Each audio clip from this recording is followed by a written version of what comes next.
Bhagavato Arahato Sama Sambuddhassa.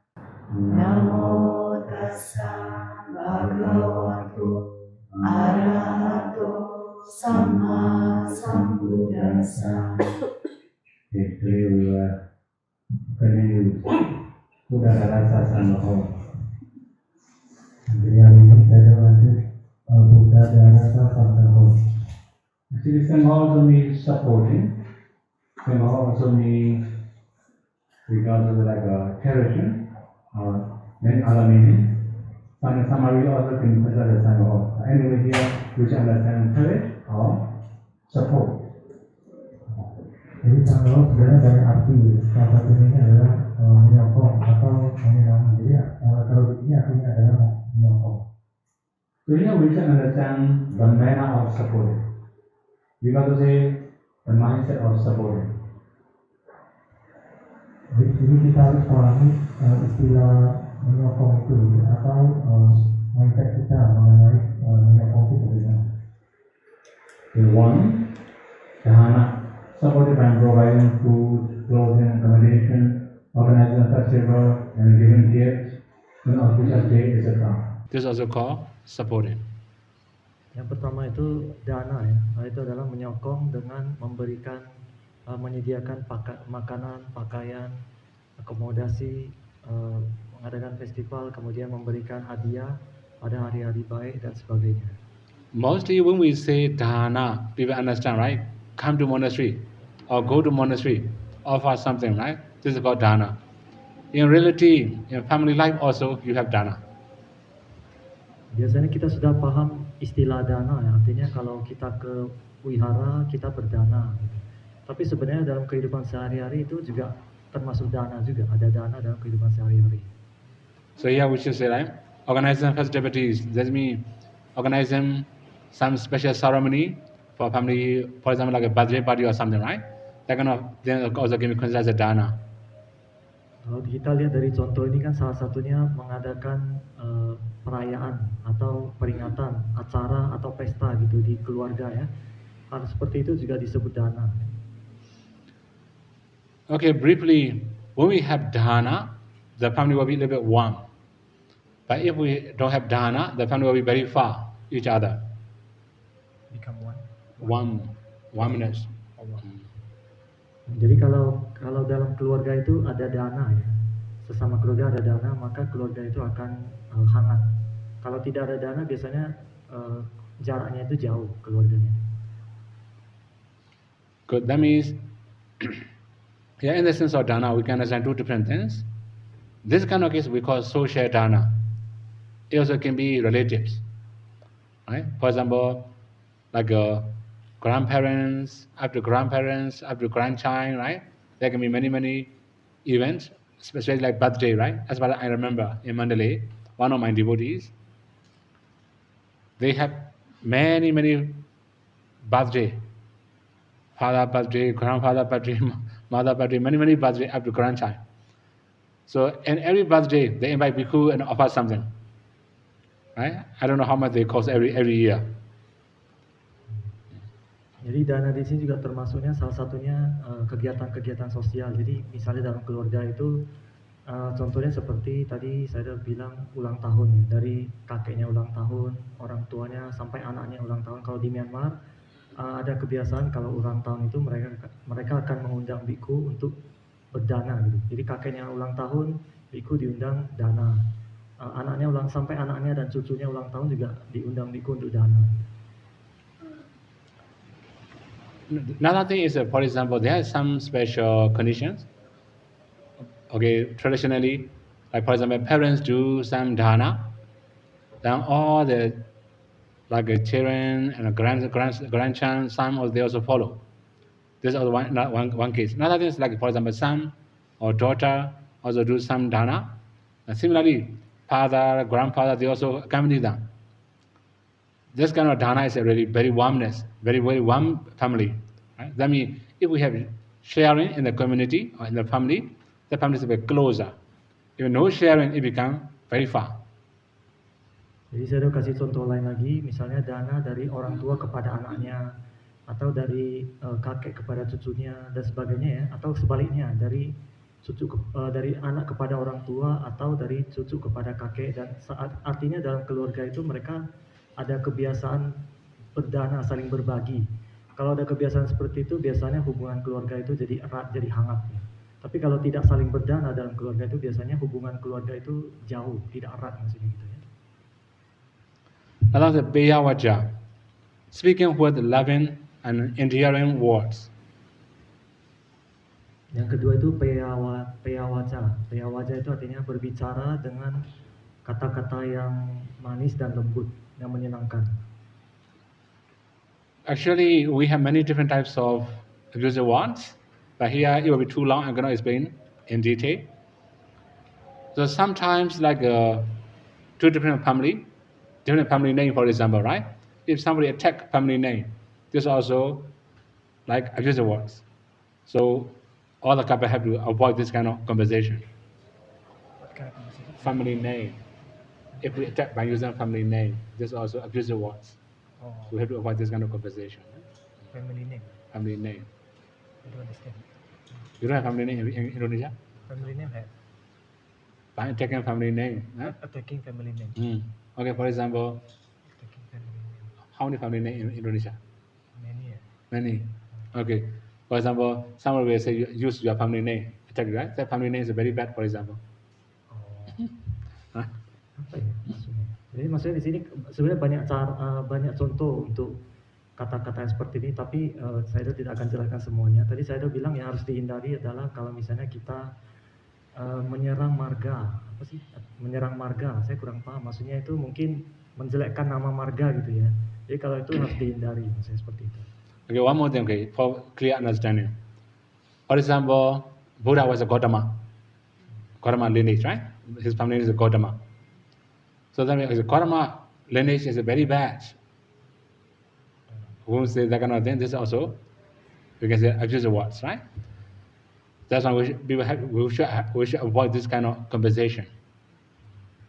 Jadi tadi saya kasih contoh supaya lebih jelas. Misalnya Buddha kan dari keluarga marganya Gautama ya. Jadi kalau ada seseorang mengatakan marga Gautama ini orang-orangnya nggak baik semua gitu. Contohnya seperti itu. Ya itu adalah kata-kata yang abusive, yang buruk, yang kasar, yang tidak baik, yang harus dihindari seperti itu. Then similarly, we may have many other topics. For example, nationality. If different nationality get married, for example, right? They will attack nationality each other. Then this is also a big issue. Then we must not attack nationality also. Begitu juga dalam hubungan kenegaraan ya, biasanya kalau kita menjelek-jelekan negara lain, orang-orang di negara ini jelek-jelek misalnya gitu, itu juga harus dihindari. Gitu. The most problem among the couple is bringing very old mistakes. Long time ago, right? The wife or husband had mistake, for example, right? They keep bringing the same topic for fighting, right? So this is also very bad habit. That means mistakes or some offenses, as long as it's changeable or has already changed, don't bring that topic. Kata saya sering terjadi dalam hubungan berpasangan ya, itu mereka mengungkit kesalahan di masa lampau, meskipun kesalahan itu sudah lama sekali gitu ya. Orangnya sudah berubah, tapi dia masih ngungkit-ngungkit dulu kamu seperti ini, diungkit-ungkit seperti itu, akhirnya menimbulkan berantem gitu. Itu harus dihindari seperti itu. Another thing is like we can say like defilements, right? Defilements also. For example, somebody is very angry, and they will say, "This is like a bullet or something," right? Metaphorically, like here's a bullet or boma or something, right? If we use that kind of name, that kind of right attacking, then this also a lot of quarreling, right? So then we don't use other people's defilements. This is also very big issue in the married life. Jadi demikian juga kita jangan mengungkit itu ya kekotoran batin orang gitu. Misalnya orang ini suka marah-marah, kita ngomongnya dia ini seperti bom waktu gitu. Kapan aja bisa meledak gitu karena dia suka marah-marah. Ya kita nggak boleh ngomong hal-hal seperti itu, contohnya seperti itu ya. Karena itu bisa menyebabkan perpecahan dalam komunitas. Okay, briefly here, Beyawaja, that means we must speak with kindness. So sometimes if we don't have any loving kindness, any metta, we can say, if we don't have any metta, it becomes very bad already. Nah, kalau di sini peyawaca ini artinya kita berbicara dengan meta, dengan cinta kasih. Jadi kalau gak ada meta, pasti hasilnya itu gak baik. So one more thing here. When we say metta, we should understand three things: bodily, verbally, mentally. If we don't have mental metta, we don't have verbal metta also. We don't have bodily metta. Di sini yang saya tekankan dengan penuh meta itu maksudnya melalui perbuatan, melalui badan jasmani, melalui ucapan dan melalui pikiran. Tapi kalau dari pikiran kita tidak punya meta, dari ucapan dan perbuatan kita, dari badan jasmani juga pasti tidak ada metanya. So mostly metta is unseen, right? Invisible. But according to our behavior, or according to people's behavior, we can see their metta. Similarly, according to the way they speak, we can also know, we can also hear their metta. So we can show our metta with action and speech. Kata saya sebenarnya meta itu kan tidak terlihat, ya. Tapi kita bisa melihat orang ini punya meta dari tingkah lakunya, dari cara berbicaranya dia punya meta gitu ya. Jadi kita harus menunjukkan meta kita melalui cara-cara seperti itu. If we don't have mental metta, right? We're going to have bodily and verbal metta also. So in the very beginning, we must maintain our metta in our hearts, in our minds. Jadi artinya kalau kita tidak punya meta di dalam batin kita, nanti tingkah laku kita dan cara berbicara kita juga tidak punya meta. Oleh karena itu kita harus mempertahankan meta di dalam batin kita supaya kita bisa berbicara dan punya tingkah laku yang penuh dengan meta. Okay, now the next one. Attacariya. Practicing behaviors that bring benefits in this life and the next. Yang ketiga, atacariya. Ini adalah melatih kebiasaan yang bisa membawa manfaat di kehidupan ini dan kehidupan selanjutnya. Okay, that means we must have a good behavior for the good of this very life, for the good of future life. Ini maksudnya kalau Anda punya kebiasaan yang baik, itu nanti manfaatnya untuk kehidupan ini dan kehidupan yang akan datang. Okay, here in this case we should understand a few more things. When we say atacariya, right, actually if we say benefits, it must be kusala. As long as it's kusala, it will be beneficial for both wife and husband, or including children. Jadi kalau berbicara mengenai atacariya, kita harus pahami ya, di sini maksudnya itu supaya bisa bermanfaat itu pasti harus kusala. Jadi kalau dia punya kusala nanti manfaatnya bisa untuk pasangan suami istri atau bahkan bisa ke anak juga bermanfaat. So for example, Bodhisattva case, right? So Bodhisattva have 3 atta. The first one is Bodhacharya. He practiced to attain Buddhahood or to know the truth. This is how Bodhisattva drew atta, benefits. Kita bisa lihat contoh dari Bodhisattva kita ya. Buddha itu punya 3 atha ya. Yang pertama itu adalah Buddhatacariya. Ini adalah karena Bodhisattva berjuang untuk menjadi seorang sama Buddha. If we say Buddha, mostly we understand like is it right? Blessed one or enlightened one, we understand like that, right? Yeah, the meaning Buddha means knowing or understanding the truth. If we know the truth, we can have. If we don't know the truth, we're gonna have anymore. Help. If we know the happen. Help. Helping. Jadi yang biasanya kita ketahui Buddha ini adalah seorang yang tercerahkan ya, tapi sebenarnya arti Buddha adalah yang mengetahui kebenaran ya. Jadi artinya kalau kita tidak tahu kebenaran maka kita tidak bisa bantu. Kalau kita tahu kebenaran maka kita bisa membantu. And not only that, the Buddha also practiced Nyatacharya for the welfare of relatives. This is also his, we can say, atami benefit, right? For the benefit of his relatives. Similarly, we can also do for the welfare of our own relatives. This is also called one of the atacariya. Kemudian atha yang kedua dari Bodhisattva itu adalah Nyatacharya. Artinya beliau itu berlatih demi kesejahteraan keluarganya, ya, anggota keluarganya. Seperti kita juga bisa seperti itu, kita bisa melakukan hal-hal yang bisa bermanfaat bagi anggota keluarga juga. So the last one is Lokatacharya, practicing for the benefit of all over the world. This is too wide already, right? So actually, if we can do for our own welfare, for the welfare of our own relatives, this is also good enough. If we can do more than that, sure, we should do for the welfare of all over the world. Nah, kemudian atha yang ketiga dari Bodhisatta adalah Lokatacharya, artinya beliau berlatih untuk manfaat bagi seluruh dunia, untuk dunia ya maksudnya. Ini sudah terlalu luas. Kalau untuk kita, kalau kita bisa berlatih untuk manfaat kita dan keluarga kita itu sudah cukup.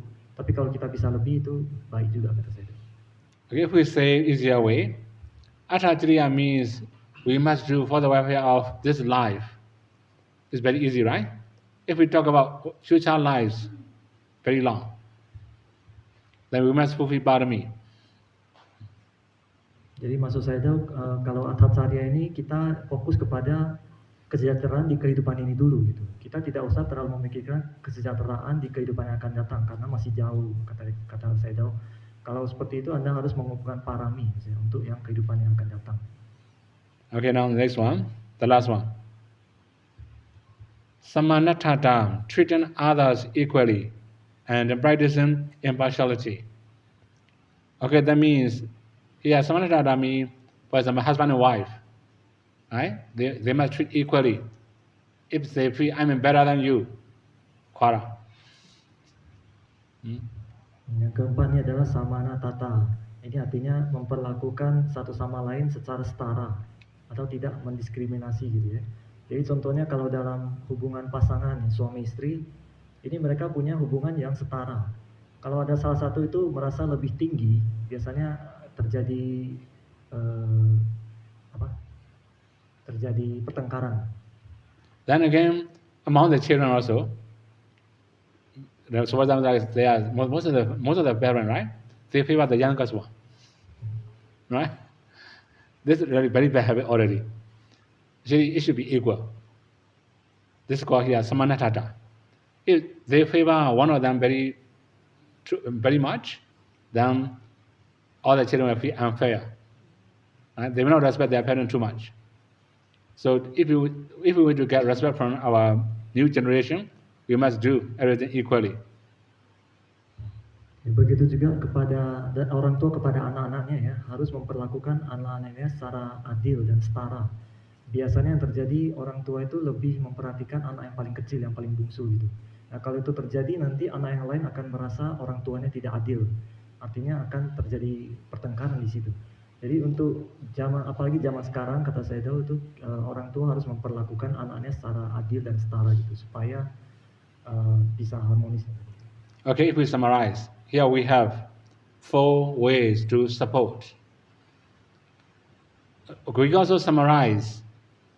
Some of them are bodily action, some of them are speech, some of them are our mindset, come from our mind.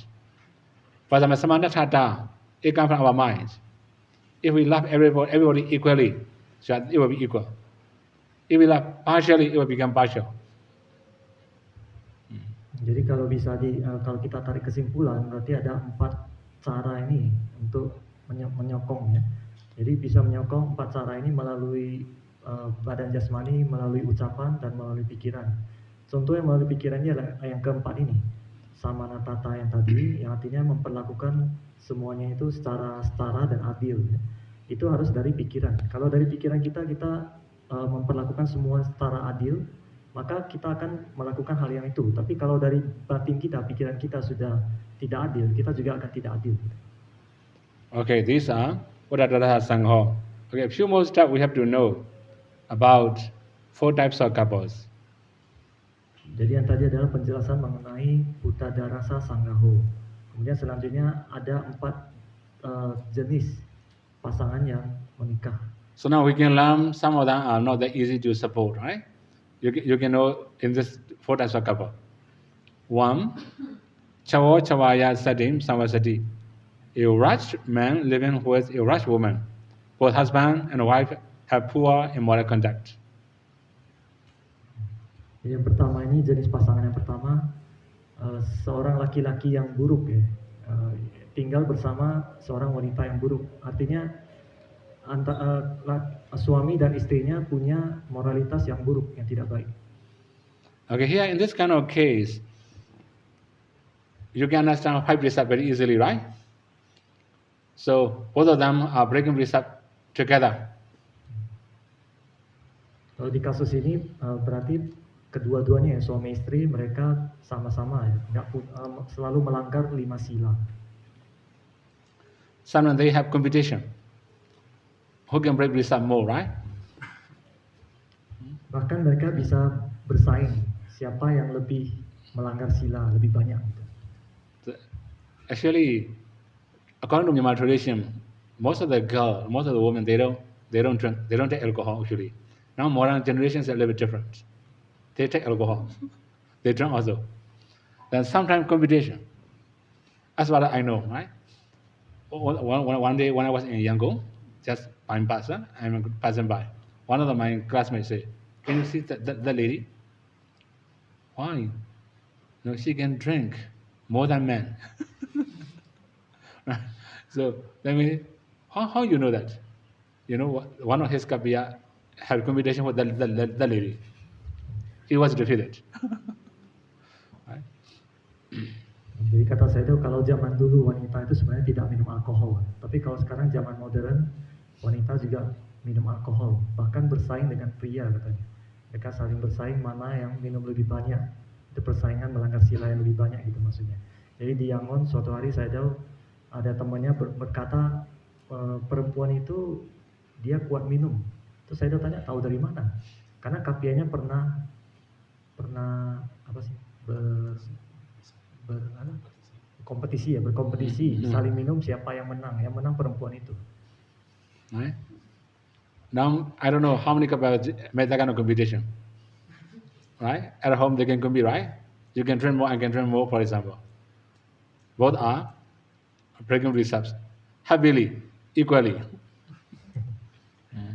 Jadi kalau berkompetisi minum seperti itu, keduanya saling berkompetisi untuk melanggar sila, mana yang lebih kuat melanggar silanya. Jadi keduanya itu saling happy gitu, dan juga setara gitu melanggarnya. Okay, actually I just give one example. Similarly, we can also understand already wrong actions, wrong speech, wrong thoughts, right? If they break all the things happily together, this kind of case, cawaya sadin samvasati.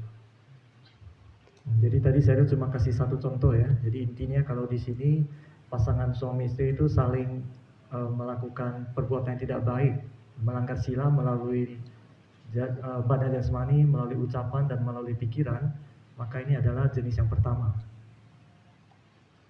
Okay, this one is easier to understand, right? Next one. Chawo Deviya Sadin Savasati, a rich man living with goddess-like woman. The husband has poor conduct, but the wife has good conduct. Jenis pasangan yang kedua ini adalah laki-laki yang buruk tinggal bersama wanita yang seperti Dewi. Jadi artinya laki-lakinya punya moralitas yang tidak baik, tetapi istrinya punya moralitas yang bagus. Okay, so that was very clear already, right? In your community, you may find many different couples like this. I also have many couples like this, right?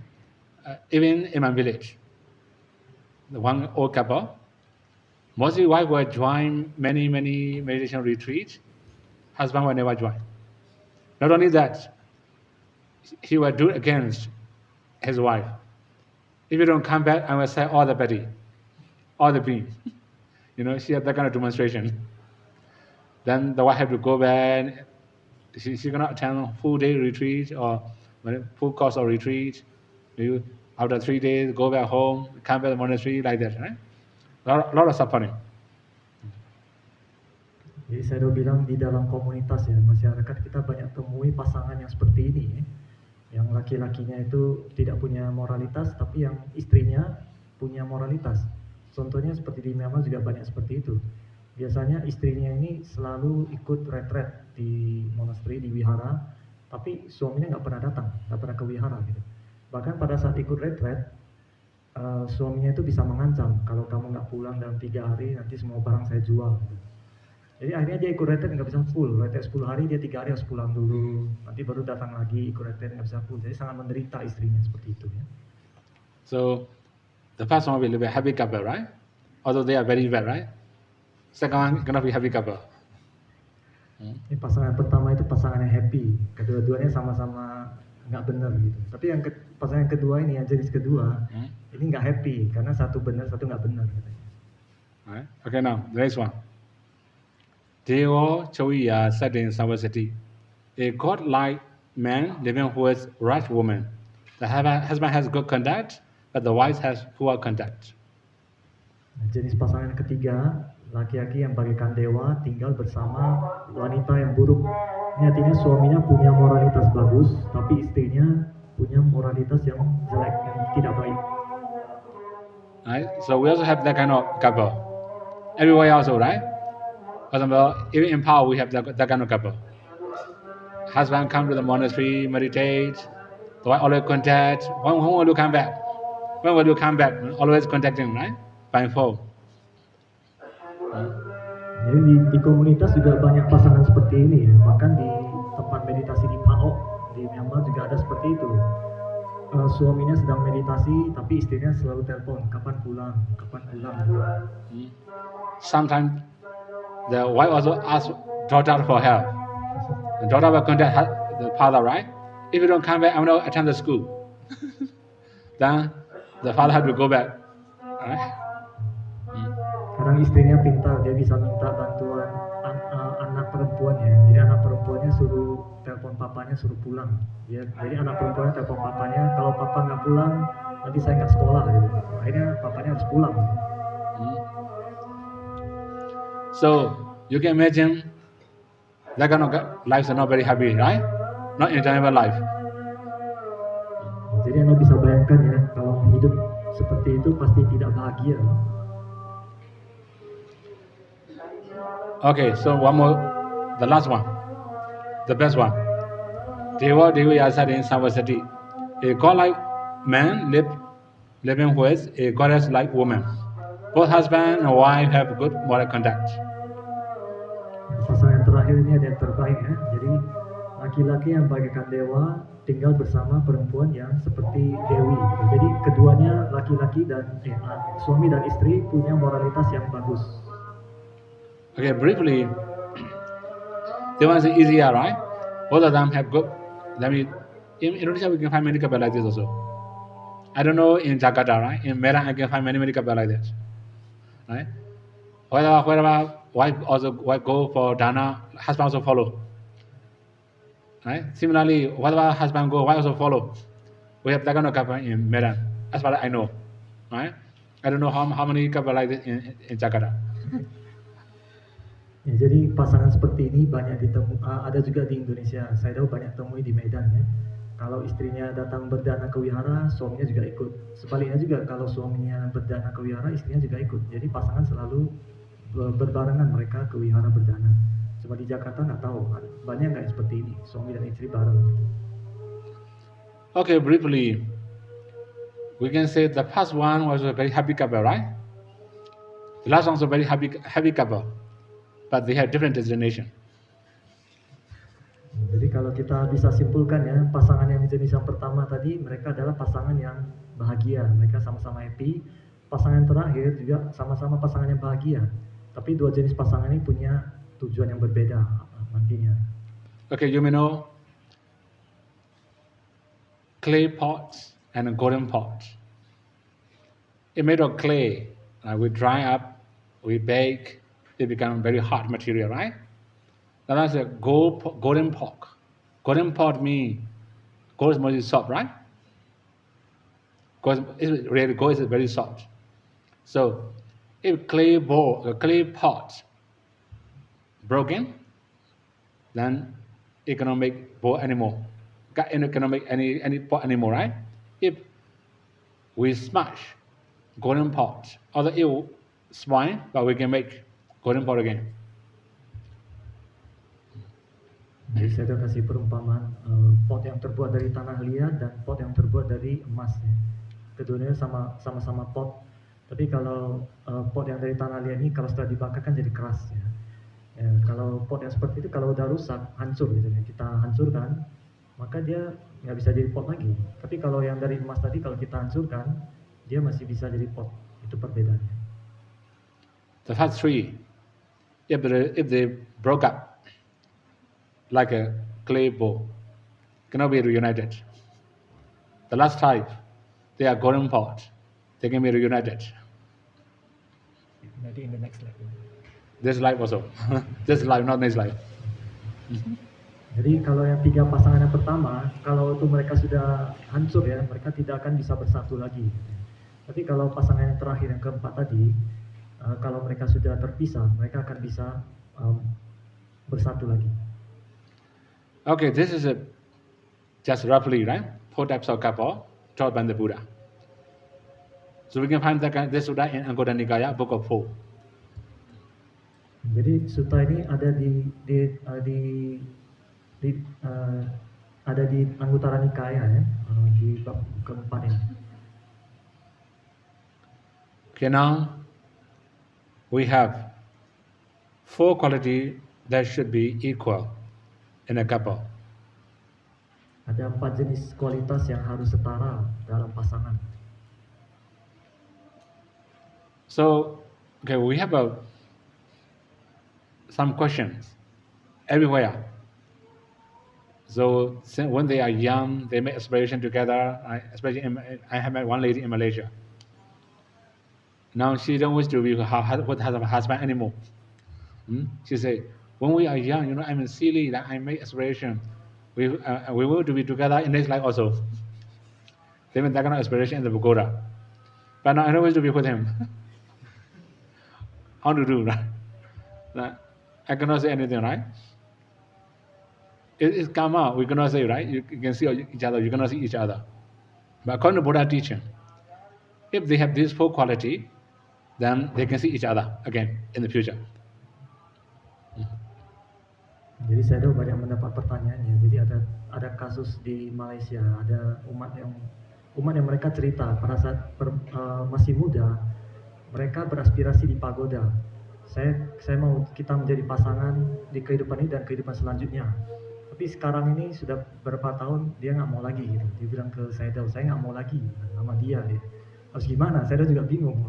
Kalau sudah karma kan nggak bisa apa-apa. Tapi kalau menurut ajaran Buddha, kalau punya 4 kualitas yang setara ini, mereka akan bersama di kehidupan ini dan kehidupan selanjutnya. Okay, now we should start with the first one. Sama Sada, equal in faith. Yang pertama itu sama sada, setara dalam keyakinan. So here we should say Sadami, confidence, or we can also say conviction or anything, right? The main thing is that if we use Pali word, it will be much better, Sada. Because if we translate into English, people can misunderstand. Di sini nih sada ya, kalau diterjemahkan ke dalam bahasa Inggris mungkin bisa disalahartikan, keyakinan atau tadi apa? Confidence. Jadi lebih bagus pakai bahasa Pali, sada. Kita juga paham ya sada ya. Okay, I should explain a few more things about Sada. Sada can make mind clear and pure. That's why Sada make our mind pure. We can say the clarity of the mind. Clarity of the mind, right? Jadi saya mengatakan dengan sada ini bisa membuat pikiran kita jadi jernih. Jadi kita bisa mengetahui segala sesuatu itu dengan jernih dan jelas maksudnya. Okay, we can also say another way. Sada is like a seed. If we have seed, we can plant anywhere. It can grow the plant. Similarly, when we have Sada, then we can also do Dana respectfully. Sila respectfully. Samadhi also respectfully. No discount. Jadi kita juga bisa mengatakan kalau sada itu bagaikan benih ya. Kalau kita punya benih, kita bisa tanam di mana aja. Jadi kalau kita punya sada, yang tadi benih itu, maka kita bisa melatih sila dengan penuh hormat, melatih samadhi dan melatih panya dengan penuh hormat tanpa diskon. Actually, we have many discount, right? I don't know Indonesian culture. In Myanmar, we have 1 day Upasatha. It's okay. This is, we can say, good culture, right? Sometimes only half day Upasatha. The half day means only before night, right? Only whole day Upasatha. At night, they can watch TV, they can have dinner. So that means they don't need to follow Vikala Bhojana and Nachakita Warita because of half day, right? Jadi saya cerita mengenai diskon ini ya. Saya tidak tahu kebiasaan di Indonesia itu bagaimana, tapi di Myanmar ada yang seperti itu. Ada yang melatih uposatha itu 1 hari penuh, kalau itu bagus ya, artinya dia full. Tapi ada yang melatih uposatha itu setengah hari. Jadi pagi dan siang mereka latih uposatha, tapi malamnya itu mereka makan malam, nonton TV gitu. Itu sudah diskon gitu. So you can imagine how strong their sada. Jadi dengan seperti itu kita bisa membayangkan sada mereka itu seberapa kuat sih. Right? Even they discount the duration, right? Half day, not 1 day. Jadi durasi latihan mereka juga didiskon setengah hari, bukannya 1 hari full. Okay, the main thing is, if we have sada, we will do everything respectfully, as taught by the Buddha. If we don't have sada, we may have a lot of complaint. We will find the way to make mistakes. Jadi di sini intinya adalah kalau kita punya sada, maka kita akan melakukan mengikuti ajaran Buddha itu dengan penuh hormat gitu. Tapi kalau kita sadanya nggak kuat, kita akan selalu mencari alasan gitu untuk tidak mengikuti kata-kata Buddha. Okay, in your community you may find many people like that, right? Only mindfulness is more important. Mindfulness is always needed. If you have mindfulness, you don't need to follow sila, samadhi, or anything. Just to be mindful. Right? That means they reduce many quality. No need sila, no need samadhi, just mindfulness. It sounds good, right? But not the result. What we went, or you're going to get the result as taught by the Buddha. Jadi di dalam umat Buddhis, umat Aum juga seperti itu. Umat Buddhis ada yang mengatakan kita hanya perlu melatih sati aja, perhatian penuh aja. Tidak perlu melatih sila, samadhi, itu nggak penting. Hanya dengan melatih sati aja kita boleh gitu. Itu sudah diskon sebenarnya. Karena Buddha mengajarkan kita harus melatih sila, samadhi, banyak semua ya. Jadi kalau kita hanya melatih sesuatu yang diskon, nanti manfaat yang kita dapatkan itu juga tidak penuh, akan didiskon juga. Then, okay, sila also can be considered as a hand. We have a hand, right?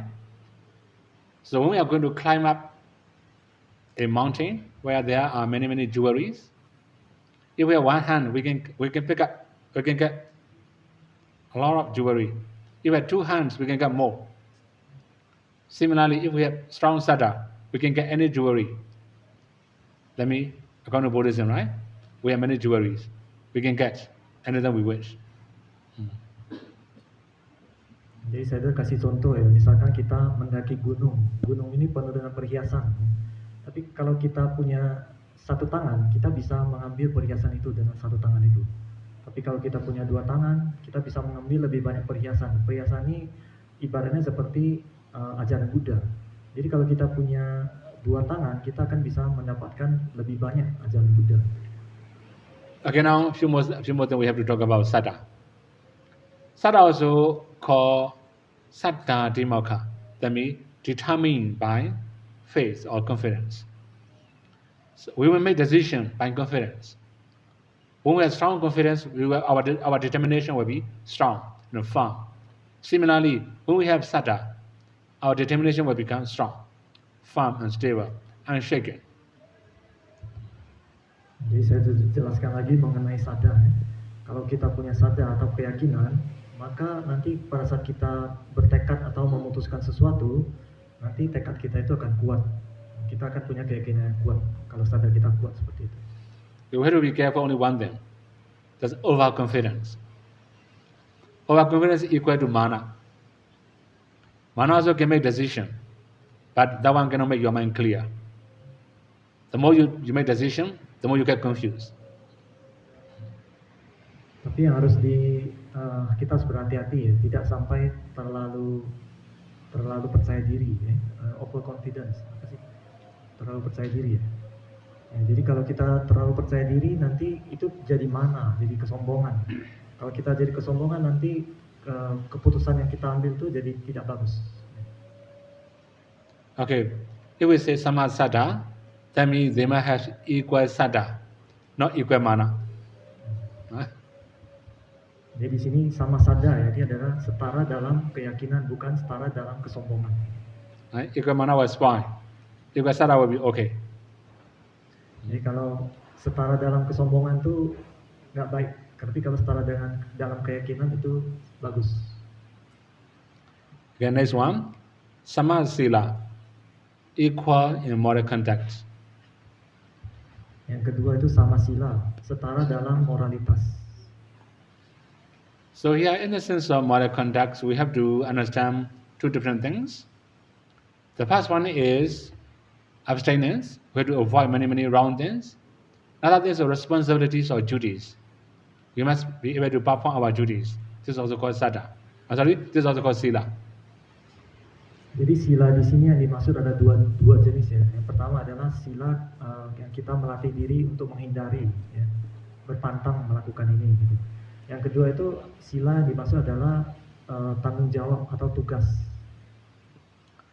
So before encountering difficulty, we all are moral. When you are in difficulty, we can know how strong we are. Jadi kalau kita belum menemukan kesulitan atau hambatan ya, kita itu biasanya orang yang bermoral. Tapi kalau begitu ada masalah, ada kesulitan, di situ kita akan diuji seberapa kuat moralitas kita. Okay, we should. Okay, review previous one, right? For example, half-day precept, for example, right? Half-day upasata. Then, if they encounter some difficulty within half-day, I want to know what will happen also. Right? Mostly, okay, for example, some of the friends invite us to go to the restaurant afternoon, for example, right? We follow, they may say, okay, can you enjoy meal, for example? They serve food. We have two choices. We can keep our precepts, we can break precepts. When we have strong sada, we will keep it. If we have weak sada, we will break it. Jadi saya tuh kasih contoh tadi misalnya yang melatih 8 sila setengah hari. Jadi saya tuh juga nggak tahu kalau orang seperti itu, kalau misalnya dia menemui ujian gitu ya, diuji. Contohnya setelah tengah hari itu ada temannya ngajak ke restoran. Setelah itu dihidangkan makanan, disuruh makan. Dia kan melatih 8 sila setengah hari. Dan itu harusnya kalau dia punya sadarnya kuat, dia pasti nggak makan itu. Tapi kalau sadarnya lemah, dia mungkin akan melanggar silanya. Dia pasti akan 8 sila akan terlanggar, dia akan makan. Gitu ya. So 4 things will tax your sila. The first one is a gay, right? So they will tax you. They will tax your money. Your sila with money, or business, or earning.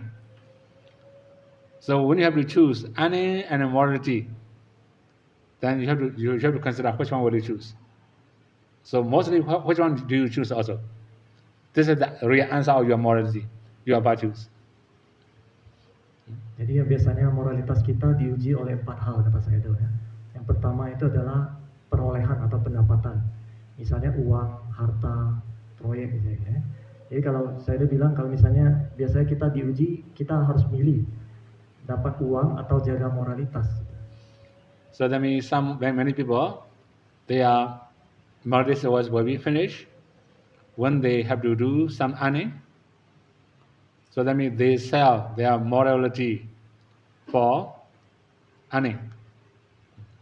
Ya, jadi banyak kasus seperti itu ya, umat awam mereka banyak pada saat dihadapkan oleh pilihan seperti itu, mereka menjual moralitasnya demi dapat uang. Okay, second one, yasa in Pali. Yasa means it can be attendance, family, relatives, friends. So sometimes we break our precepts for these types of people. For example, a friend will bring us to the party or somewhere, right? Have a drink. Right? Sometimes, okay, we don't want to spoil relationship, drink. Then for yasa, companions, friends, or somebody, we have to break precepts. Then this is a second test. If you can do successfully, if you can overcome all this successfully, you are fulfilling Bharami. Okay, we can say we have 3 levels of Sila, right? 3 levels of Bharami, right? So the 1st level of Bharami has already passed. Okay, you pass stand-up Bharami or morality. Jadi yang kedua tadi adalah ujian yang kedua, hal yang diuji yang kedua itu dari yasa. Yasa ini kalau ditranslate bisa teman, bisa keluarga juga, dan sebagainya. Jadi maksudnya biasanya orang demi menjaga hubungan pertemanan, hubungan apa aja lah ya, mereka akan melanggar moralitasnya, melanggar sila demi menjaga hubungan baik gitu ya. Nah di situ kalau Anda pada saat diuji seperti itu, kalau Anda berhasil mempertahankan sila Anda, itu artinya saya mengatakan berarti Anda sudah mengumpulkan parami. Parami ada 3 tingkatan. Berarti Anda sudah berhasil mengumpulkan parami tingkatan yang pertama. Okay, now the next one. The next one is Anga. Anga means body parts or limbs. So if we have to sacrifice with our body parts, then do we break or keep observing precepts? Well, for example, we have to fight with somebody, right? If we lose, then we have to scramble our hand, for example, right? Then if we defeat him, he will dead, for example. So okay, just scramble with the hand. Don't kill anybody, for example, right? That kind of thing can be considered as a anga, body parts. Then we just sacrifice our body parts. We don't break any precepts. This is called upaparami. Dan ujian yang ketiga tadi ini adalah angga. Angga ini terjemahnya bagian tubuh. Jadi biasanya kita dihadapkan pilihan kita harus mengorbankan bagian tubuh kita atau menjaga moralitas kita. Contohnya misalnya pada saat kita sedang berantem ini kalau kita mengalah, kita harus kehilangan tangan kita contohnya ya. Tapi kalau kita nggak mau kehilangan tangan kita harus menang dari dia harus mati baru kita bisa menang itu. Tapi kalau dia mati tangan kita nggak hilang, tapi moralitas kita rusak gitu. Jadi kalau pada saat itu kita memutuskan, oke, saya mengorbankan tangan saya demi moralitas, berarti itu namanya upaparami, itu adalah parami level kedua. Again, on the last one is life. Very, very risky, right? We have to sacrifice our life for the welfare of other living beings. So in this kind of case, if we dare sacrifice without breaking any precepts, then there can be paramata parami. Yang keempat itu adalah nyawa atau hidup ya. Jadi kita mengorbankan nyawa kita demi menjaga moralitas gitu. Atau demi manfaat bagi orang lain, demi makhluk lain gitu. Kalau itu yang disebut dengan paramata parami, yang parami level ketiga. Okay, here we may have many different intentions of observing or undertaking precepts. Sometimes the way we understand or the way we practice will be very far. Then we cannot say samasila, right? If the way we practice, the way we believe is we can say similar, then we can say samasila. Dalam hal ini ya, kalau latihan moralitas kita itu setara, mirip-mirip, artinya tidak terlalu jauh levelnya ya, tingkatannya tidak terlalu jauh antar pasangan, maka itu bisa disebut sama sila. Jadi moralitasnya setara. Tapi kalau level jaraknya itu jauh, maka kita tidak bisa sebut setara levelnya. Okay, now we should move next one. Samajaga, equal and generosity. Nah yang ketiga ini sama jaga, setara dalam kedermawanan. Okay, here in the case of samajaga, It will be many other different meanings. For example, sharing properties among the relatives. Right? This also can be considered as sama jaga. We have to share equally. But there will be some special condition.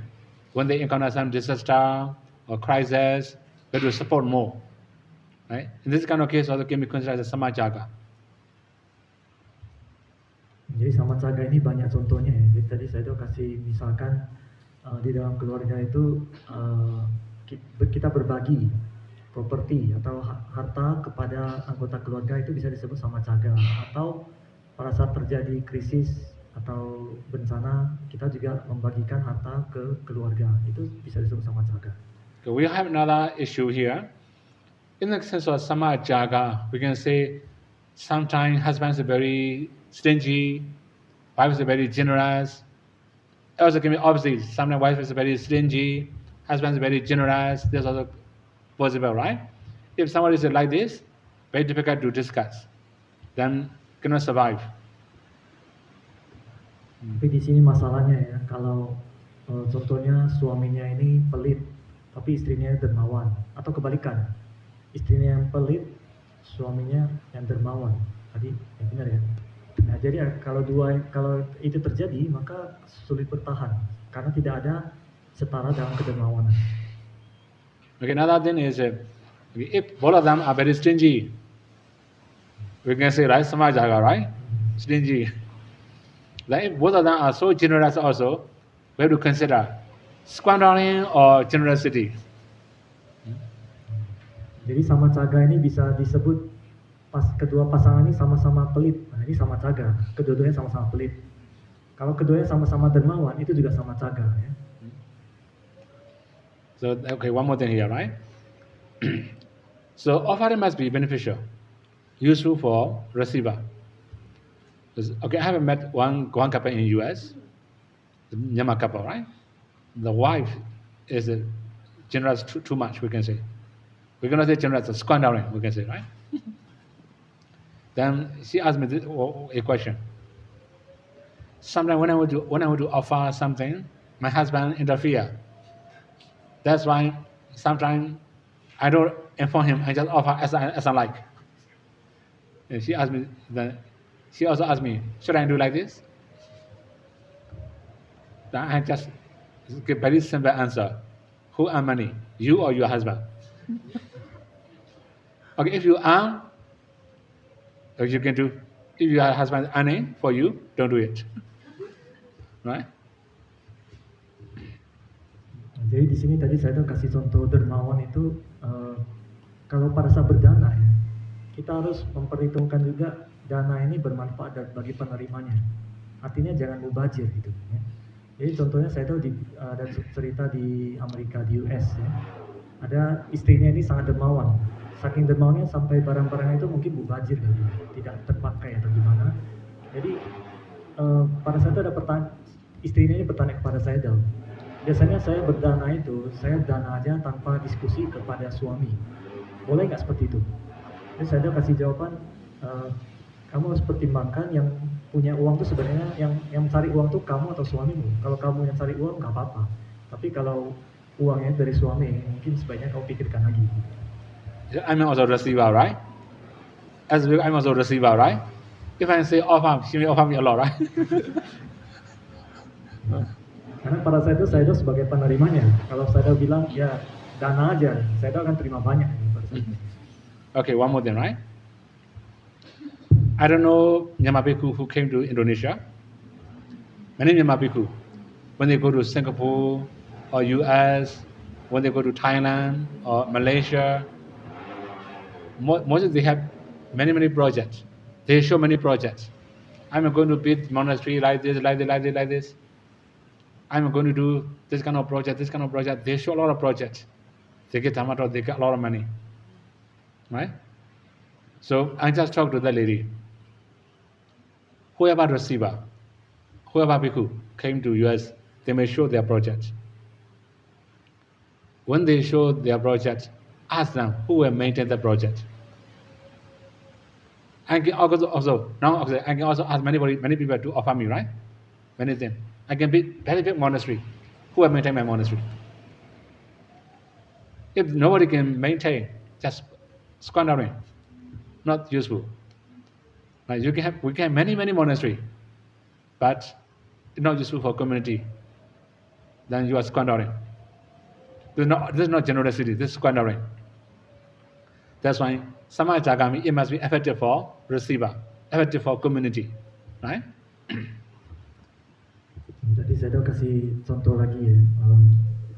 Jadi misalnya kalau Sayadaw sendiri kan sebenarnya banyak yang berdana kepada Sayadaw.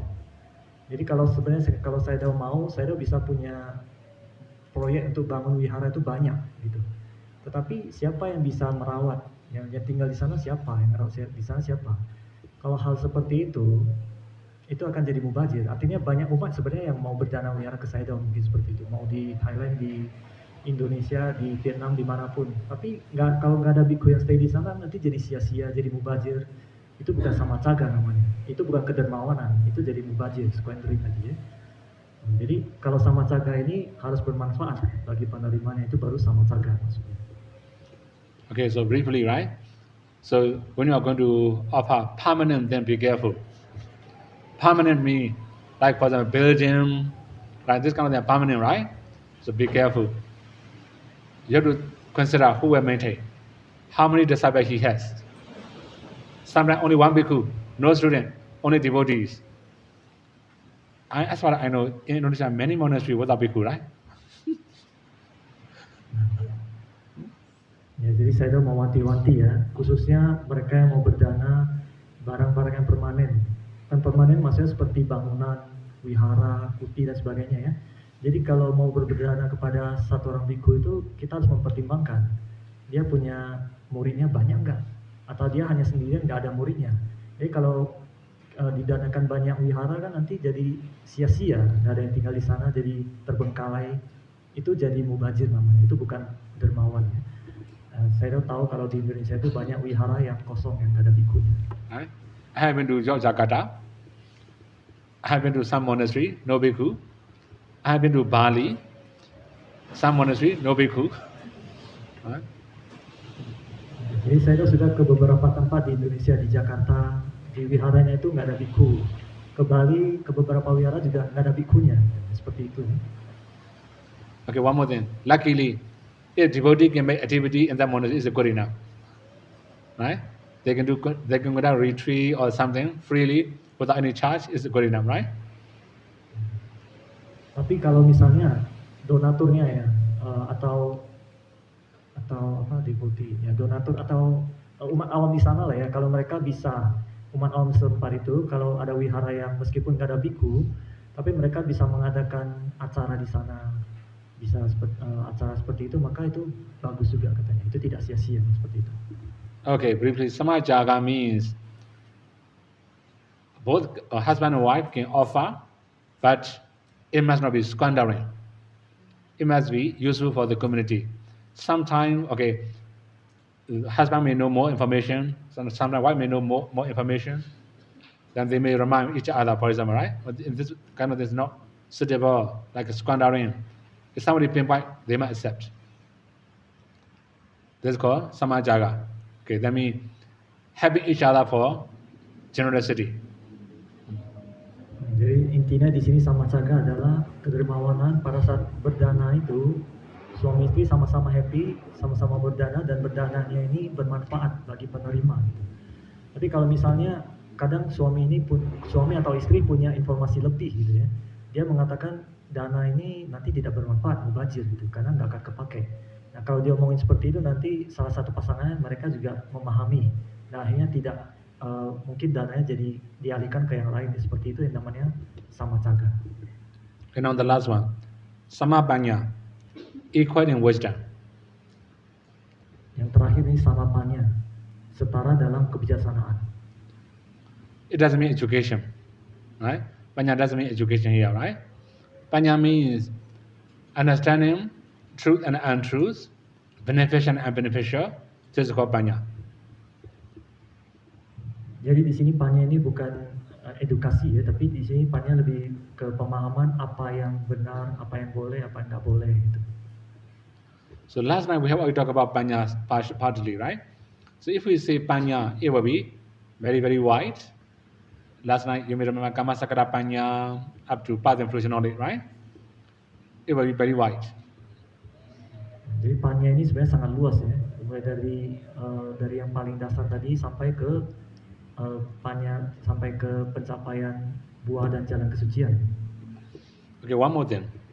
As ordinary lay devotees, panya should be simple.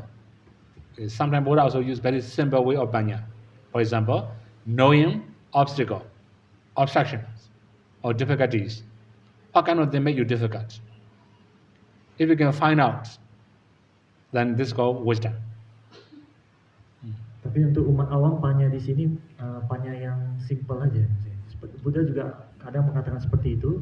Panya yang dimaksud di sini adalah kalau kita memahami apa yang menjadi halangan rintangan kita. Kalau kita tahu itu, berarti kita sudah punya kebijaksanaan karena kita tahu akan menjadi halangan kita. So you may have already known the Pali words nivarana. In English, translate as hindrances. Ya, kalau dalam bahasa Pali itu adalah niwarana, itu adalah rintangan batin kalau terjemahnya. So these are obstacle. Okay, for example, for easy understanding, lobha. Everybody knows the meaning of lobha. Lobha can be obstacle. Of course, lobha also can be beneficial. As long as we are normal, right? Sometimes lobha becomes too much. Lobha also influence people. Then their wisdom become blind. They cannot understand truth and untruth, beneficial and beneficial. When we have that kind of lobha, it will spoil our life. Jadi contohnya saya kasih contoh lagi yang gampang itu, kita semua sudah tahu lobha ya. Lobha ini bisa bermanfaat dan bisa juga tidak bermanfaat ya. Jadi tadi saya sudah mengatakan kalau kita punya lobha yang normal, lobhanya itu normal itu masih bisa bermanfaat. Tapi kalau lobhanya ini berlebihan, itu kadang bisa mempengaruhi batin kita. Kebijaksanaan kita jadi buta. Kalau orang terlalu lobha, biasanya dia tidak tahu mana yang benar, mana yang nggak benar, mana yang pantas, mana yang nggak pantas. Karena dia terlalu serakah gitu. Kalau seperti itu nanti hidupnya akan jadi nggak benar. Similarly, dosa. You all know dosa, right? So dosa also the same. We can get angry, we can quarrel, it doesn't matter. This is not the main problem. So if we hold and grudge, very strong dosa, it becomes very strong hatred. Then it becomes very heavy burden for us, right? As it will make our inner wisdom blind. Although although our enemy is doing good, we don't think he's good, right? Totally blind already. When we have that kind of blind hate, then it will spoil our life also. Begitu juga dengan dosa ya. Kita sudah tahu dosa ya. Dosa ini kebencian atau ketidaksukaan. Kalau kita marah atau kita tidak suka sesuatu, itu masih dosa yang normal. Tapi yang harus diwaspadai adalah kalau kita sampai memendam dendam gitu. Sampai dendam dalam hati. Kemudian karena dendam itu kita jadi punya dosa yang kuat gitu ya. Karena punya dosa yang kuat itu akhirnya mempengaruhi kebijaksanaan kita juga. Okay, if we say briefly, if we have defilements, it will make our inner wisdom blind. We will do what we should not do. Then we will neglect what we should do. Then it becomes problem in the community. That means, when that kind of thing happens, we can understand we are unwise. If we know what we should do, what we should not do, without thinking about other things, then we still have wisdom. Jadi kalau diambil kesimpulan, kotoran batin itu dia akan membuat kebijaksanaan kita menjadi buta. Kita jadi tidak tahu, kita jadi tidak melakukan apa yang seharusnya dilakukan. Jadi kita juga menganggap sesuatu yang tidak benar itu jadi benar gitu. Jadi kalau kita bisa melakukan apa yang harus dilakukan, itu artinya kita sudah punya kebijaksanaan. If a couple have these 4 quality together equally, then they can live happily in this very life. In the future also they can see each other. If one of them is omitted, then not so bad, right? If 2 of them is very bad, then we can say 50-50, right? 50-50. If 3 of them has gone, no expectation, no hope. That means sometimes our confidence becomes very far. We cannot live together. Similarly, our morality is very far. We cannot live together. Similarly, generosity and wisdom, very far. We cannot live together anymore, right? So if one of them is we have only one of them, we're gonna live. 2 of them, okay, 50-50. 3 of them, a little bit better. If we have 4 of them, we can see each other in the future also. Okay? If a couple want to see each other in the future, they must have these 4. Then they will see in the future. They can fulfill Parami together in the future also. Jadi saya mengatakan ya, kalau pasangan punya 4 kualitas yang setara ini, mereka akan hidup bahagia di kehidupan ini dan kehidupan akan mendatang mereka masih akan bersama lagi. Gitu. Tapi kalau hanya punya 1 aja yang sama gitu, maka nggak mungkin bisa bersama, maksudnya sulit bersama ya. Tapi kalau punya 2 mungkin 50-50 ya, masih setengah lah, kemungkinan bersamanya masih setengah. Tapi kalau punya 4-4-nya sama, maka bisa di kehidupan ini dan kehidupan mendatang akan ketemu lagi. Dan bisa mengumpulkan parami bareng gitu. Okay, now we can stop here, right? 1 o'clock already. So today we just finished some part of couples. Maybe we have to continue about wife and husband again. Later we have to talk about children also. It will be a little bit long, right? I expect it. In this retreat I can finish 1 stanza, right? Jadi sudah 1 jam ya. Jadi saya akan hanya menjelaskan sampai sini. Ini hanya sampai ke pembahasan mengenai pasangan suami istri, belum membahas mengenai yang anak ya. Tapi saya berharap dalam seminggu ini bisa menyelesaikan 1 syair. Okay, may you all be able to practice 3 trainings and may you all be able to realize final cessation and not suffering. Semoga kalian semua bisa berlatih 3 pelatihan dan bisa melenyapkan penderitaan.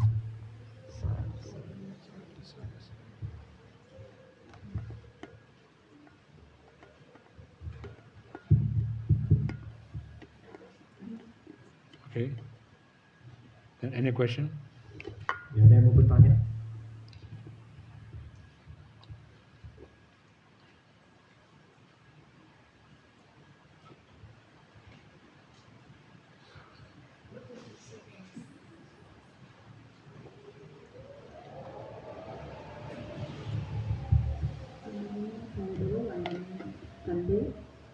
Tadi saya ingin tanya lagi tentang 3 jenis, 3 tingkatan parami. Yang kedua tadi, pertama saya belum terlalu tangkap, yang kedua upa parami dan yang ketiga paramata parami. Yang pertama tadi belum terlalu jelas kan? He asked about the 3 level parami. The first one, what is the first one? Sila parami. Sila upa parami, sila paramata parami. Yang pertama sila parami, yang kedua sila upa parami, yang ketiga sila paramata parami.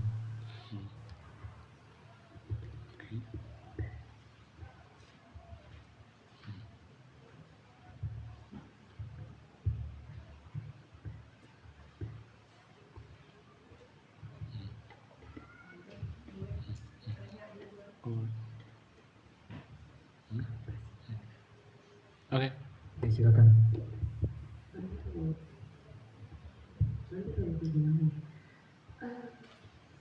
Seandainya sekarang orang tua kita belum percaya dengan dana, terus kita melakukan dana dengan berpikiran dengan berpikiran ini adalah dana dari orang tua. Nah, apakah ini berguna? Maksudnya dalam arti sekarang kita kayak menabung dan berharap suatu saat orang tua ketika beliau udah memahami dan menerima, kita baru kasih lihat gitu. Apakah itu berguna? Jadi pada saat dana sekarang dia belum tahu ya? Belum tahu dan Terus ada si ask, suppose our parents they not have faith in Dhamma. So we as a children, we do the dana on behalf of their name, Mm. but we not tell them yet. Mm-hmm. We just keep the list. Mm. One day when they have faith in Dharma, we will show the list. Is that useful or not? Mm-hmm. Okay, if they can rejoice, it's useful. Right? Sometimes they cannot rejoice over your dana, not that much useful. Right? Okay. Jadi saya mengatakan kalau mereka bisa berbahagia, maka dana itu akan bermanfaat. Tapi kalau mereka tidak bahagia, itu dana itu tidak bermanfaat.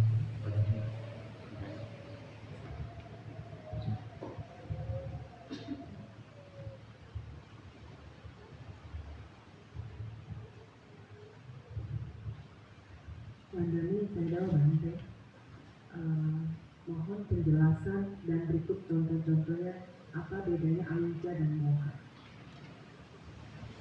She asked what is the difference between awija and moha, and she asked about the example. Okay. Grammatically, they are different, but according to ultimate sense, they are the same. Right? Jadi secara grammar itu mereka berbeda, tapi secara arti sebenarnya itu mereka sama, artinya itu sama, hanya secara grammarnya berbeda. Okay, so that means if we say moha, right, we can say we translate like delusion. But when we use avijja, and avijja mean knowledge, mean no knowledge, no wisdom, and that means this is called avijja, right? So grammatically, we can say it is different, but according to ultimate sense, they have the same things. Both of them will cover Four Noble Truths, cause and effect relationship, right? Jadi saya kasih contoh tadi, terjemahan dari moha, delusi. Delusi ini ketidaktahuan. Sedangkan awija ini dua kata, a dan wija. A ini kan tidak, wija ini tahu, tidak tahu artinya tidak bijaksana. Jadi artinya secara grammar aja mereka berbeda, tapi secara arti sebenarnya mereka itu sama.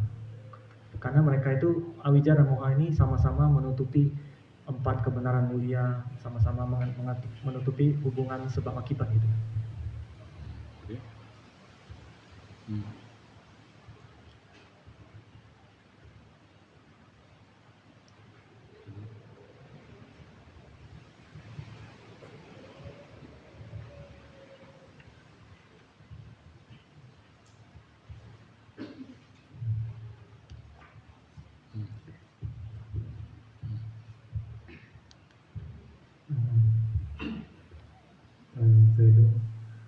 Before Sedo explained about Samasila, if I wasn't wrong, Sedo said there are 4 things that could break our sila, but Sedo just explained to gain and attendance, yasa. Lava, yasa, anga, jivita. Anga means body part, jivita means life, right? Oh, okay.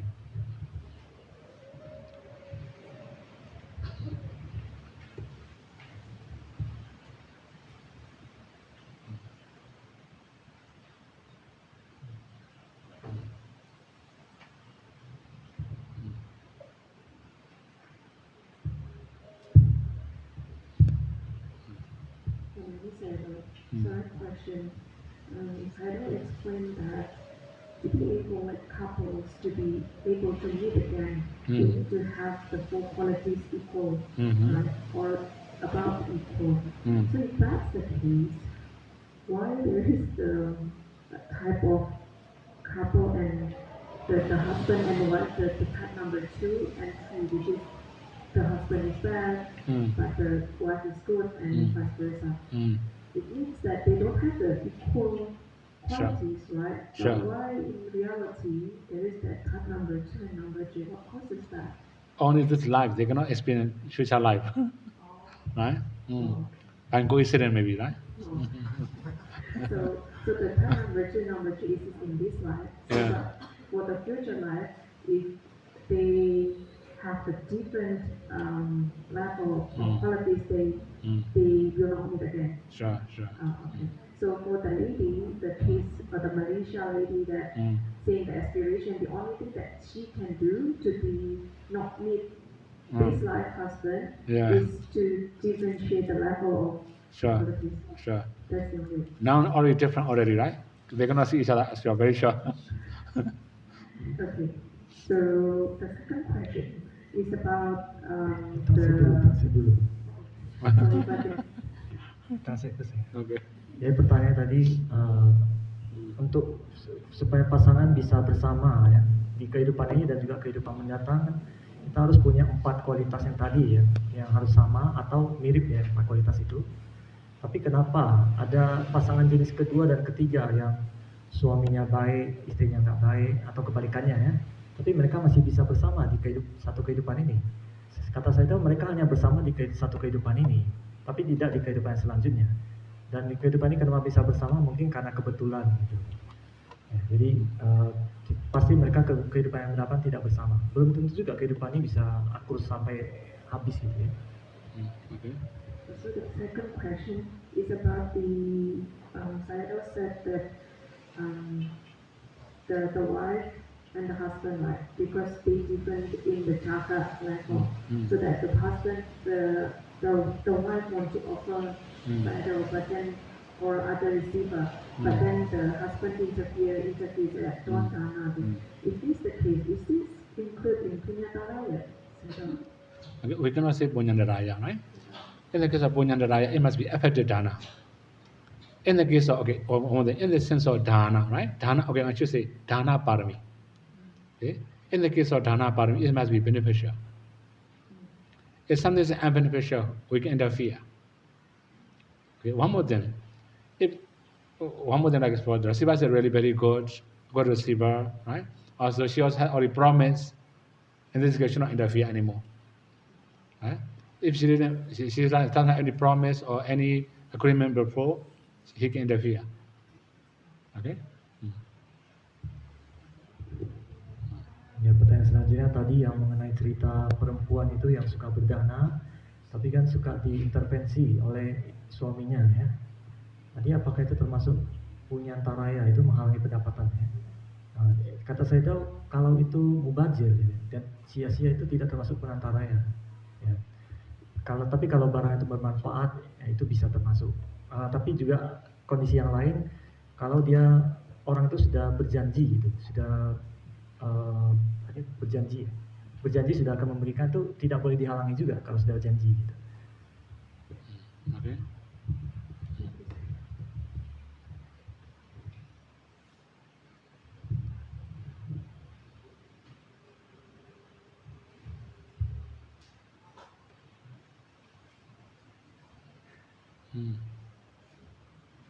Okay. Nanti menyambung pertanyaan yang tadi, apa yang membuat pasangan yang kedua dan ketiga itu bisa bertemu jadi suami istri, padahal kan mereka berbeda. Dan yang saya juga ngalamin dari yang saya lihat, ada loh yang bertahan sampai salah satu nggak ada. Karena apa yang membuat mereka begitu, dan salah satunya saya sudah lihat, salah satunya menderita, tapi mereka tetap sampai akhir bertemu. Jadi apa yang membuat mereka jadi pasangan padahal kan berbeda? So she asked about the couple type 2 and 3. What is their karma so they can become couple in this life? Because they have a different level, right? One is a good, one is a bad. She has one of her friend couple also like that. One is very suffering, but they can until the end. They can live until the end. Okay. We don't know how many times they have done dana together, right? So sometimes because aspiration is possible, right? Past aspiration, right? So maybe long time aspiration, maybe, right? This life they see to each other. Okay, now we are doing dana together, right? In the future we can see each other again. As long as we have the same morality, the same sada, right? We can see each other again. So anyway, They may have done some dana together in the past. That's fine. They have to see each other again. Okay, but the quality level is very far. That's when they cannot be happy. Ya, jadi saya mengatakan saya tidak tahu mereka sudah melakukan dana bersama berapa kali gitu. Atau bisa juga disebabkan oleh aspirasi di kehidupan sebelumnya gitu. Sebagai contoh kita yang di sini, misalnya kalau kita sama-sama di sini ada di sini berdana bareng-bareng gitu ya. Dan kalau kita punya level yang setara 4 itu ya, itu kita akan ketemu lagi di kehidupan yang akan mendatang, akan ketemu lagi. Cuma jadi apa kita nggak tahu. Jadi kita tidak bisa ngomong karma apa. Maybe rejoice and share a merit, maybe, right? Somebody share a merit, rejoice. Just can be one of the karma to see each other again. Atau pada saat melimpahkan jasa kebajikan, kita ikut berbahagia, itu bisa jadi karma yang bisa membuat kita ketemu satu sama lain. Okay. Okay, now one more question here. Later. Okay. Saya dulu. Sally. She asked, huh? First, okay.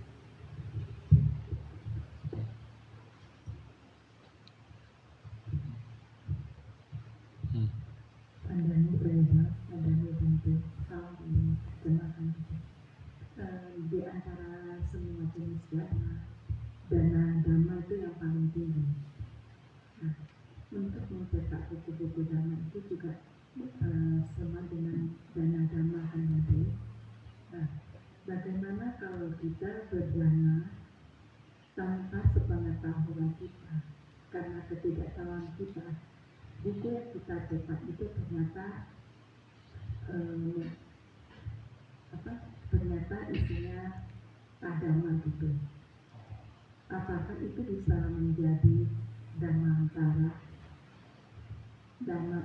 ya? So she understand that dana dhamma is the highest dana.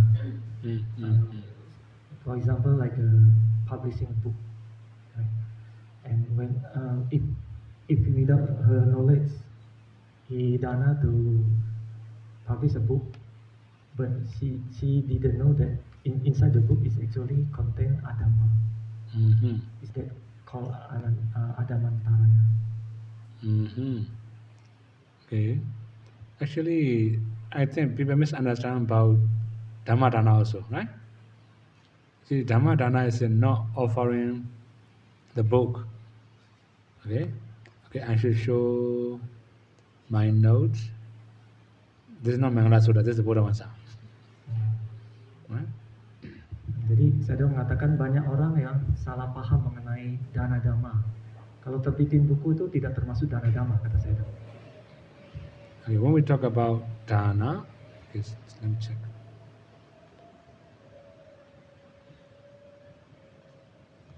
You can see,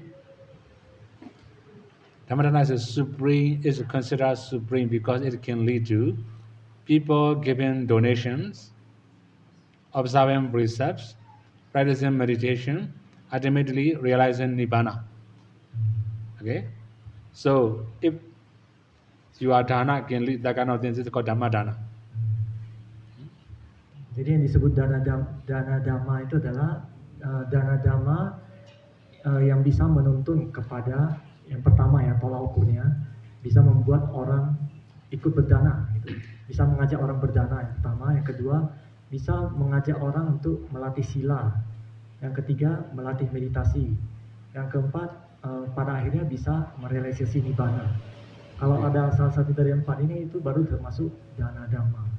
Okay, now in your case you offer the Dhamma books, but it contains Adhamma, right? Many Adhamma. In this kind of case, it depends on your mind also. If you knowingly distribute it, then this is a side effect. Because it's bad Dhamma, right? But not knowing, you think this is a true Dhamma that you just share. In this kind of case, not that serious.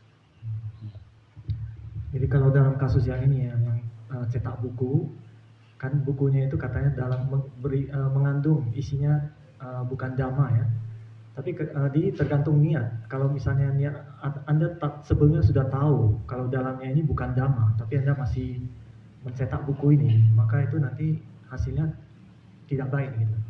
Tapi kalau Anda tidak tahu isi buku ini Anda hanya mencetak dengan niat untuk membagikan dhamma gitu ya. Itu nanti efek sampingnya itu tidak terlalu serius katanya.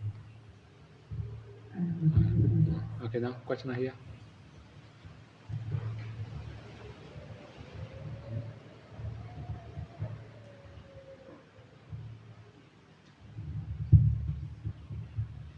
Terima kasih Bante, mohon jelas. Menyambung pertanyaannya tadi tentang pasangan yang tidak sesuai.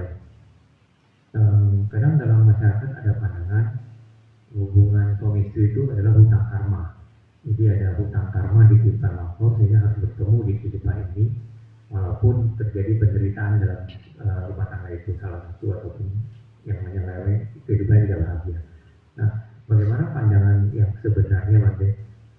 Karena kan di sisi itu kan sepasang itu punya pilihan melanjutkan hubungan keluarga itu sampai salah satu meninggal, atau memilih untuk berpisah dengan harapan mendapatkan pasangan lain yang lebih sesuai.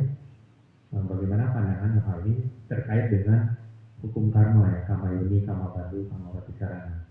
Kelihatannya ini hampir sama juga dengan keluarga yang punya anak yang katakanlah bermasalah, autis ataupun merongrong orang tuanya berbuat jahat.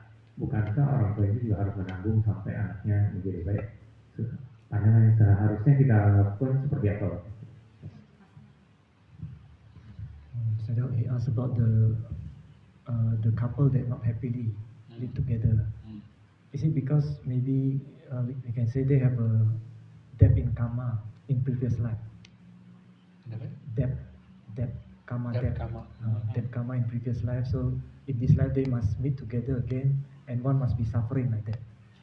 So in this point, they have a choice to continue living together until the end, or they can choose to divorce in hope for finding a better spouse. Or we can say the similar case to if they have the children that have autism. So the parents must take care of the child from young until old age. What is the view in karma like this? Actually, we cannot say all the time because of karma, right? Sometimes only present karma, not past karma. They have to find their own choose, right? So that is it, not past karma, present karma. Past karma sent them to see each other. Present karma made them confirm. Ya, jadi saya mengatakan tidak semuanya itu akibat karma masa lampau. Karma masa sekarang juga ada.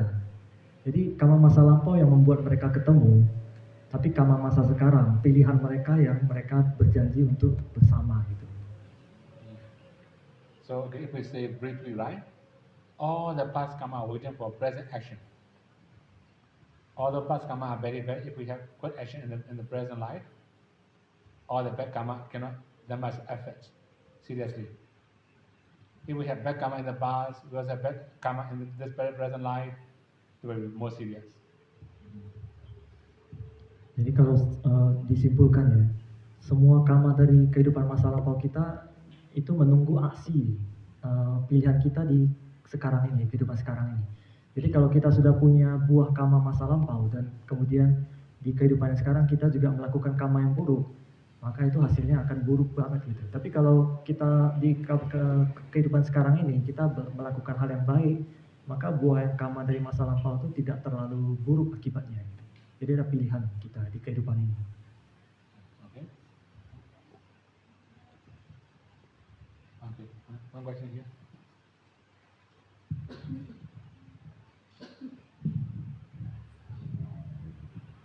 Kembali saya dan sesuatu pertanyaan tadi mau disampaikan ke saya. Kemarin saya menjelaskan tentang anak mereka yang setelah menjadi sotapana, setelah itu meninggal menjadi arhat. Berarti menjadi arhatnya setelah meninggal. Nah, ini buku yang pernah saya baca, terbitan Karania, judulnya Tanya Jawab dengan Bante Dhamma buku tersebut ada yang menanyakan apakah ada arahat di dunia ini. Lalu Bante tersebut menjawab tidak ada. Nah, kami sangat terkejut gitu loh Bante. Kenapa? Karena di mana di negara Thailand yang kami ketahui banyak diyakini adanya arahat. Nah, penjelasan buku tersebut yang kami tangkap adalah arahat itu memang terjadi memang seperti yang anaknya anak Desa itu meninggal lalu menjadi arahat. Nah, bagaimana pandangan saya terhadap hal ini? Apakah saat ini memang ada atau tidak ada arahat di muka bumi ini? Sayadaw, she asked about the yesterday. Sayadaw said about Anathapindika's son after become Sotapanna, and then when he passed away, he became arahat. After passed away, he became arahat. Yesterday Sayadaw said like that. No. Jadi Sayadaw tidak berkata setelah meninggal dia jadi arahat. Ya. Mohon penjelasan saya kalau kemarin dia jadi arahat itu apa? So when he become arahat, he asked. I don't know. Sayadaw nggak tahu kapan dia jadi arahat. Sayadaw cuma bilang dia jadi Sotapanna. Udah. Dia nggak bilang dia setelah meninggal jadi arahat. So he read from a book. There's a question and answer to other Indonesian bhikkhu. One person asked, is there any arahat in this world? And then these people say, no, there's no arahat in this world anymore. So he already shocked at that time because he believed there's many arahat in Thailand, bhikkhu Thailand, he said. So is it possible maybe arahat became after someone passed away, then he became arahat like he was saying yesterday? He misunderstood your statement. Saya nggak ngomong seperti itu sebenarnya. Ya, mohon maaf saya. Yeah, sorry, she misunderstood. That's why we're going to say arahat, right? Kalau sudah meninggal nggak bisa bilang dia arahat gitu. Maksudnya Actually, Suddhodana, maybe you misunderstand Suddhodana and Anathapindika, right? When Suddhodana is passed away, he attained arahatship. After that, he passed away. Right? Buddha's father, he attained arahatship on the throne. That he passed away. Kemarin yang cerita itu adalah raja papanya Buddha, Raja Suddhodana. Dia setelah jadi arahat dia meninggal. Jadi arahat dulu baru meninggal. Ya, itu. Dia meninggalnya itu jadi arahatnya pada saat dia sedang duduk di singgasana raja gitu. Okay, then? Sampai kalimatnya setelah menjadi arahat meninggal. Ya, itu benar. Oh, jadi gini Bante, berdasarkan buku yang kami baca itu begini. Tapi begitu menjadi arahat meninggal. Nah, dikarenakan setelah menjadi arahat meninggal, berarti nggak ada arahat di muka bumi itu gitu loh Bante. So she said because after becoming arahat then you will pass away. So that's why no arahat in this world. Is that correct? I don't know how you understand, right? Tapi pertanyaan selanjutnya, apakah menurut pandangannya saya, apakah ada arahat di muka bumi ini saat ini? So now he asks you question, is there any arahat now in this world? The Buddha said, as long as there's a practitioners, there's arahat in this world. Buddha mengatakan selama masih ada yang berlatih sila samadhipanya, di dunia ini masih ada arahat. Itu banyak saja. Okay, then. Samira. Samanera.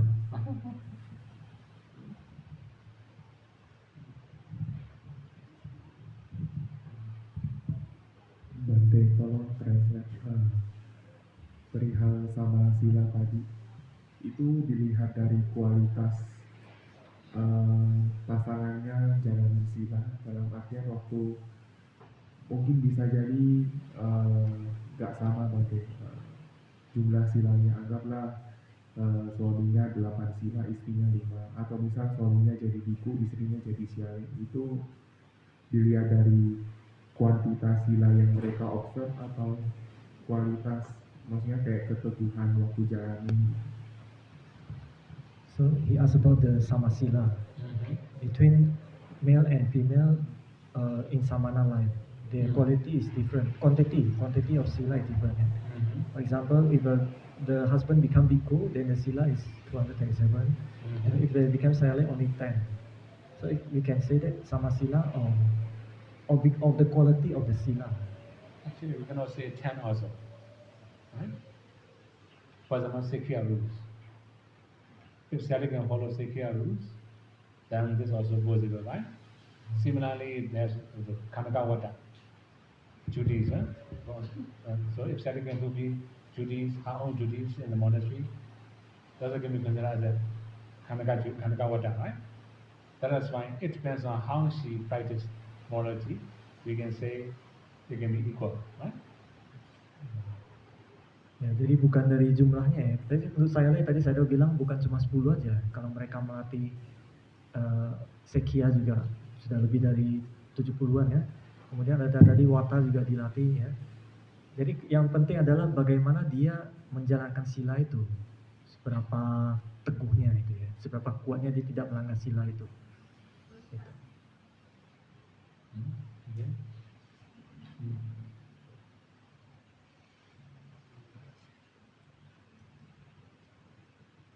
Last question. This one, no power. This one, Oh, battery low back. no power. It's okay, No power. low back.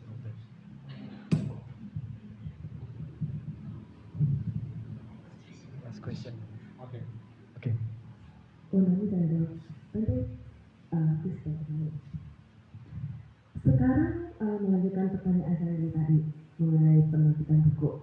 Sebenarnya tujuan daripada penerbitan buku itu adalah supaya penerbitan buku Dhamma itu adalah supaya lebih banyak orang mengenal atau memahami atau lebih jauhnya tuh lebih kayak lebih memahami. Bukannya itu tujuannya tuh supaya begitu kita tahu, kita memahami, kita mengenal, kita baru bisa bergerak ke tingkat yang lebih tinggi. Seperti contohnya mungkin orang yang tidak pernah tahu jadinya mencoba untuk memahami lebih jauh, bermeditasi dan akhirnya bisa melepas.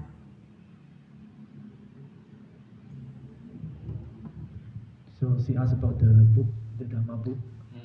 So she understands that the purpose to publish the Dhamma book is for people so that they know the teaching, the Buddha teaching, they know and they understand. Starting from the knowledge, the knowing, the teaching, then they will start do the maybe higher practice like meditation, like that. Is that correct? Right? Actually, we cannot say the same purpose for everybody, right? When we have different purpose, different intention, you cannot say exactly. I cannot read people's mind also, right? Okay. Okay, so there are some special conditions. Even I choose in my tradition. For example, I will have my birthday, for example. In my birthday, I will offer books, Dhamma books. Sometimes I don't choose my books. My devotee will choose their donation. It can be useful for reader, it cannot be useful for reader. It can be their choice, right? Sometimes, okay, according to modern conditions, many people follow very famous one. They don't think about Dhamma's quality. If someone is very famous, and many followers, right? Then he may write many books, useful or not. Write many books. Some of them are just a few Dhamma. Most of them are rubbish. Right? I have read many books like this. So anyway, the main thing is we cannot know the purpose of people's mind. So before offering, we should read what's the content. If it's useful or not. If useful, okay, we can offer. Right? Ya, jadi saya mengatakan, saya tahu juga kita tidak bisa tahu ya tujuan orang itu bagaimana, pikiran orang itu bagaimana. Karena saya tahu juga tidak bisa baca pikiran ya. Jadi tadi saya kasih contoh di Myanmar itu biasanya kalau saya ulang tahun, donaturnya itu biasanya mereka yang akan mencetakkan buku gitu untuk saya gitu. Nah, masalahnya kalau di Myanmar itu ya orang-orang itu punya kecenderungan mereka senang ikut orang yang terkenal gitu. biku-biku yang terkenal. Mereka tidak tahu apakah ajarannya benar apa enggak. Yang penting orangnya terkenal, mereka banyak pengikutnya gitu. Jadi dia banyak menulis buku. Dan kata saya tahu ya, buku-buku yang ditulis orang-orang yang hanya terkenal itu damanya itu sedikit. Kebanyakan tuh isinya itu bukan dhamma gitu ya. Tidak ada hubungannya dengan dhamma maksudnya ya. Nah, jadi saya tahu banyak buku seperti itu. Jadi kita tidak tahu tujuan orang pada saat mencetak buku itu apa. Jadi sebaiknya pada saat menulis buku ya, pada saat menulis buku itu orang tujuannya apa. Sebaiknya sebelum Anda mencetak buku itu Anda tahu isinya apa. Itu lebih penting karena kalau buku itu bermanfaat itu baru lebih bagus nanti hasilnya. Ya. Okay. And Okay. that's all? That's all.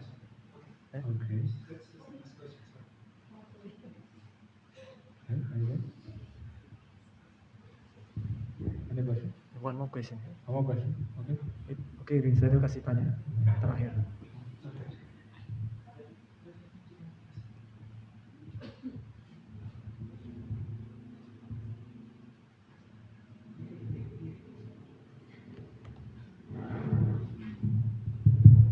Mengenai saya dan pandangan Bapak, saya tertarik dengan kata yang tadi Angga, bahwa salah satu pandangan ini adalah mengorbankan bagian tubuh atau yang kedua atau mengikat nyawa. Bagaimana pandangan Buddha dalam agama Buddha bila seseorang dihadapkan situasi yang mana jika dia tidak melakukan perlawanan yang berakibat menghilangkan nyawa orang lain, artinya dia akan kehilangan nyawa sendiri. Nah, apakah dalam agama Buddha karena untuk tidak melanggar sila membunuh, kita membiarkan diri kita dibunuh secara pasal saja, atau kita boleh melawan dalam arti membela diri? Bagaimana ajaran Buddha dalam kaitan ini? Membela diri tapi orang itu mati maksudnya. Terpaksa. Misalnya baik sengaja atau tidak sengaja dalam kondisi perlawanan orang yang itu akhirnya meninggal misalnya. So saya ask about the Angga and Jivita, that one. So so we have to in a case where two people are fighting, right? So either one will die if he not defend, self-defense. Sure.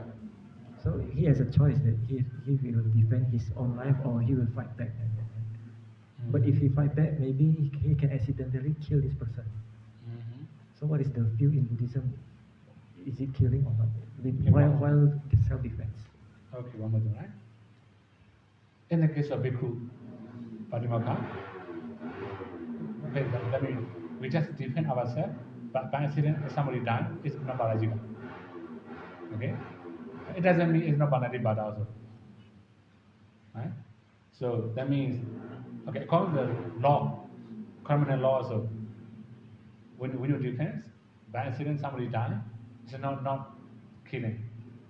There is another rules, right? That's why it depends on mind. Killing comes from the mind, not from the action. Okay? So, okay. You may remember the factor of Panatipata? No. Okay, Panatipata. Okay, you can see?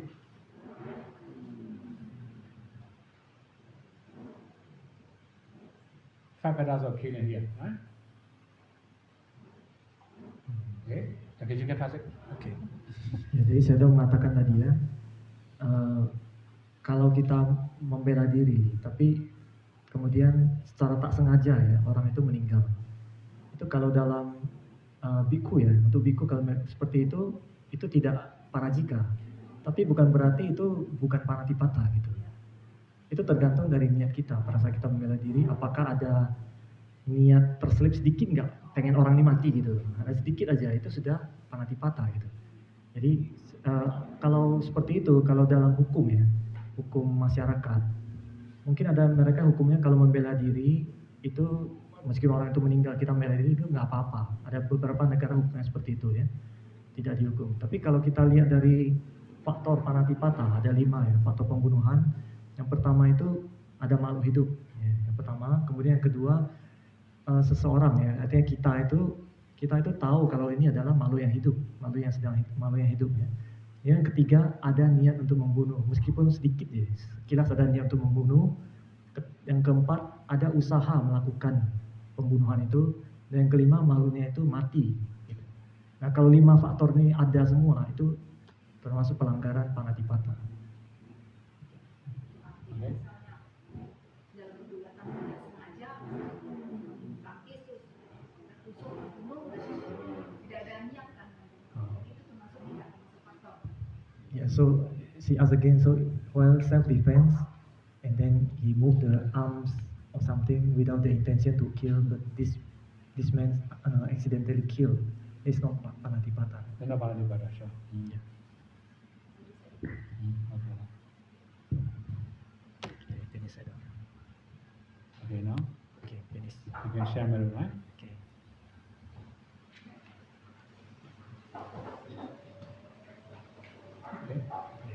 Etawadaja amehi sambadam punya sambadam sabbe dewa anumodantu sabbe buddha anumodantu sabbe satta anumodantu sabba sampatti siddhya idame nyatinang hotu Sukhita hondu nyadayo idame nyatinang hotu Sukhita hondu nyadayo idame nyatinang hotu Sukhita hondu nyadayo idame punyam asawakaya waham hotu idame punyam nippanasa Pacayo hodu mama punya bagam sabasatana